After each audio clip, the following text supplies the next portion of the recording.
What do you do when your RSI symptoms flare up?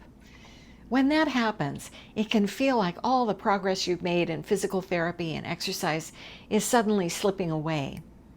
I recently sat down with a client who asked me what I did when my RSI symptoms act up. We all have things that flare our symptoms, and most of the time we know what to avoid. But sometimes we have to do things that aggravate our injury because there's no one around to help us. And sometimes we don't even know which activity it was that pushed us over the edge this time. So it's not always so easy to avoid activities that will lead to a relapse. To answer my question, I told my client that I backed off work at the computer or anything that would aggravate my symptoms. I do my exercises and some self-care from yoga or the Feldenkrais method or other things that I know, and then I make an appointment with a member of my healing team.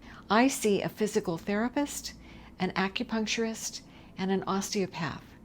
And now maybe that sounds like a lot, but I don't see them all at once.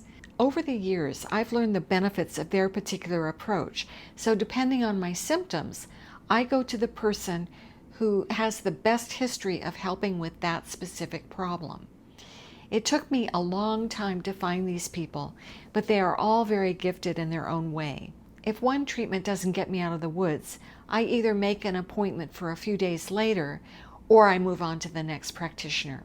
But treating the symptoms is only half the battle. You also need to manage the fear that comes along with a relapse.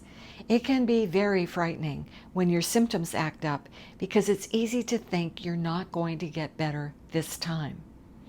But I have found over the years, I usually get back to what's normal for me these days.